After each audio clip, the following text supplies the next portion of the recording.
नमस्कार, मेरा नाम है कृष्णा बिस्ट और आप देख रहे हैं जनसत्ता फटाफट। चलिए नजर डालते हैं आज की बड़ी खबरों पर। जगदीप धनखड़ ने भारत के उपराष्ट्रपति पद से इस्तीफा दे दिया है। उन्होंने राष्ट्रपति द्रौपदी मुर्मू को एक पत्र लिखते हुए स्वास्थ्य संबंधित परेशानियों और चिकित्सा सलाहकारों से संविधान के अनुच्छेद 67 के तहत अपने इस्तीफे की घोषणा की है। हर कोई उनके अचानक इस्तीफे की खबर से हैरान है। वहीं इसी बीच लोक गायिका नेहा सिंह राठौर की प्रतिक्रिया भी इस पर सामने आई है। उन्होंने धनखड़ के इस फैसले की प्रशंसा की है और साथ ही साथ मोदी सरकार पर भी तंज कसा है। नेहा ने उनके इस्तीफे को लेकर एक नहीं कई ट्वीट किए। एक में उन्होंने लिखा, देश के उपराष्ट्रपति जगदीप धनखड़ जी ने इस्तीफा दे दिया है। अगला उपराष्ट्रपति कौन हो सकता है, आप अनुमान लगाइए। बाकी इस्तीफा एकदम सही उम्र में दिया है। आपके अच्छे स्वास्थ्य की कामना करती हूँ। वहीं चंदन मिश्रा हत्याकांड में शामिल आरोपियों और पुलिस के बीच आरा में मुठभेड़ हो गई। इस मुठभेड़ में 2 आरोपियों के घायल होने की सूचना है, जिन्हें इलाज के लिए अस्पताल में भर्ती कराया गया है। दोनों हत्याकांड में सीधे तौर पर शामिल थे। आज तक की एक रिपोर्ट के अनुसार पुलिस ने बताया कि दोनों शूटर को पुलिस की गोली लगी है। दोनों का फिलहाल इलाज चल रहा है। रिपोर्ट के मुताबिक पुलिस ने बताया कि दोनों को इलाज के लिए आरा सदर अस्पताल में भर्ती कराया गया है। दरअसल पुलिस को हत्याकांड में शामिल 2 शूटरों के आरा में छिपे होने की सूचना मिली थी। ऐसे में पुलिस की एक टीम उन्हें गिरफ्तार करने के लिए पहुंची। हालांकि आरोपियों ने पुलिस पर फायरिंग कर दी। राजधानी दिल्ली के मौसम की बात की जाए तो यहां आज 22 जुलाई को हल्की से मध्यम बारिश होने के आसार हैं। अगले 7 दिनों के दौरान पश्चिमी हिमालय क्षेत्र में ज्यादातर जगहों पर और मैदानी इलाकों में कुछ जगहों पर गरज और बिजली के साथ हल्की से मध्यम बारिश होने की भी संभावना है। वहीं उत्तर प्रदेश में बारिश न होने से गर्मी बढ़ गई है। मौसम विभाग के मुताबिक आने वाले 3 दिनों में कुछ ही जगह पर बारिश होने की संभावना है। हालांकि 26 जुलाई से भारी बारिश के आसार जताए गए हैं।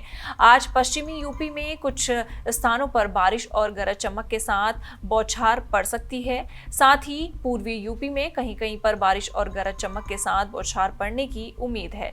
इसके साथ ही पश्चिमी यूपी में कहीं-कहीं पर बादल गरज और बिजली चमकने का अलर्ट जारी किया गया है। पूर्वी यूपी में इस तरह की कोई चेतावनी नहीं जारी की गई है।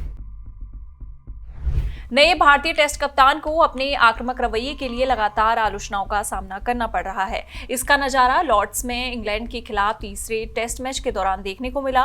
लॉर्ड्स में उनके और इंग्लिश ओपनर जैक रोली के बीच माहौल गर्मा गया। टेस्ट मैच में तीसरे दिन की शाम जब जैक रोली ने खेल जल्दी खत्म करने की कोशिश की तो माहौल गर्मा गया।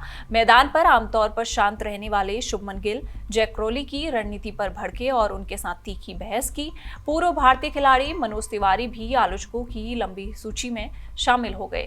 उन्होंने कहा कि शुभमन गिल विराट कोहली की नकल करने की कोशिश कर रहे हैं। इससे उनकी बल्लेबाजी को कोई फायदा नहीं हो रहा। मनोज तिवारी के हवाले से स्पोर्ट्स बूम ने लिखा, मुझे कप्तान गिल का तरीका पसंद नहीं है। मुझे लगता है कि वो पिछली बार विराट की नकल करने की कोशिश कर रहे थे। नतीजन इससे उनकी बल्लेबाजी को कोई फायदा नहीं हो रहा है।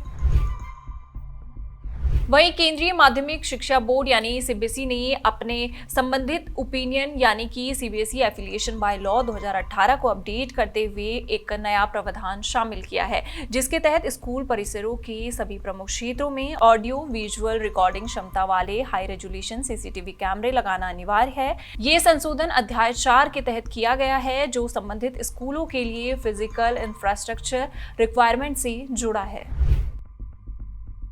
वहीं भारत के साथ संविधान व्यापार समझौते की खबरों के बीच अमेरिकी राष्ट्रपति डोनाल्ड ट्रंप ने फिर से टैरिफ बढ़ाने की धमकी दी है। स्टील और एल्युमिनियम के बाद उन्होंने तांबे पर 50%, साथ ही अगले साल से आयातित दवाइयों पर 200% तक शुल्क वृद्धि की चेतावनी दी है। बेशक ऐसे बयानों पर अभी स्पष्टता आनी शेष है, लेकिन सीमा शुल्क में यदि इस तरह की बढ़ोतरी होती है तो भारत पर भी इसका कुछ हद तक असर पड़ सकता है, खासकर दवा उद्योग पर। वहीं बिहार में जैसे जैसे 25 जुलाई की तारीख नजदीक आ रही है, वोटर लिस्ट की रिवीजन का काम भी रफ्तार पकड़ रहा है। इसे लेकर अफरा तफरी जैसा माहौल है। इस बीच चुनाव आयोग ने वोटर लिस्ट की रिवीजन को लेकर सुप्रीम कोर्ट में जवाबी हलफनामा दाखिल किया है।